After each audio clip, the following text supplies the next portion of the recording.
Have you ever prayed for a breakthrough, but deep down, you knew you were holding on to something God told you to let go of?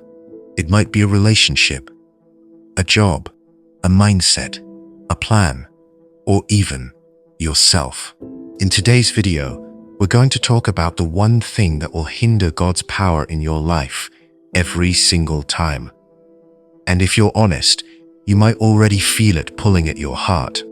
This message isn't to shame you, but to free you. Let's dive in. Here's the truth. God's power will always stop where your control begins. Let that sink in.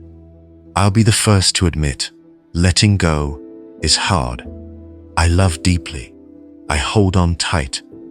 And if you're like me, you don't want to feel like a quitter or a failure. So you stay in relationships that drain you. You stay in jobs that rob your peace. You stay in patterns that block your healing. But here's what I've learned. You can't pray for healing while hugging the very thing that's making you sick.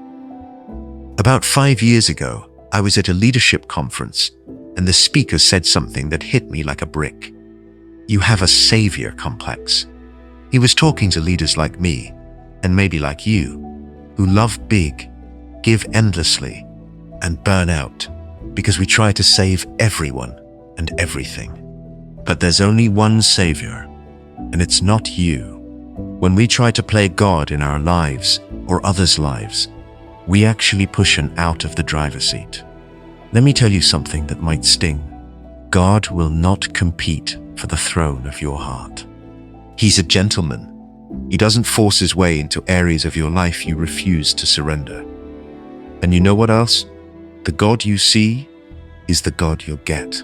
If you only see him as the God who saves your soul but not the one who can heal your brokenness, restore your peace, or lead your next step, then your life will reflect that. You can't hold the scalpel and lay on the operating table at the same time. Even Moses struggled with this. He had one assignment: speak to the rock. But Moses let anger and control lead him. So instead of speaking, he struck the rock. That one act of disobedience cost him the physical promised land. Control cost him destiny. And it could be costing you. The Israelites wandered in the wilderness for 40 years because they couldn't surrender. The trip was only supposed to take 11 days, but when you refuse to let go of your will, your plans, and your preferences, you prolong the journey. Ask yourself, what wilderness am I stuck in because I won't surrender control? Point number 1. Control is the enemy of faith. The more you try to manage the outcome, the less room you give God to move. You can't lead and be led at the same time.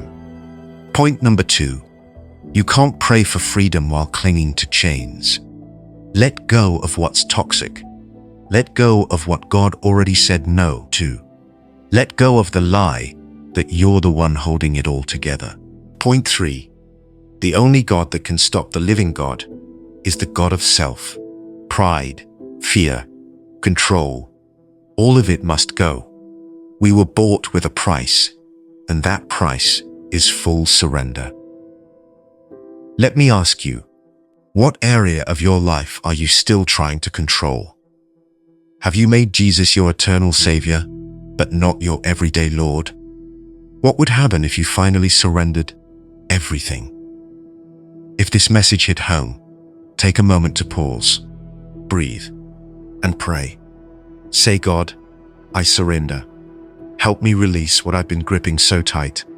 Not my will, but yours be done. Don't forget to like, comment, and share this with someone who needs it. And if you're new here, this is the Everyday Believers Network, where we remind you to trust God with your everyday.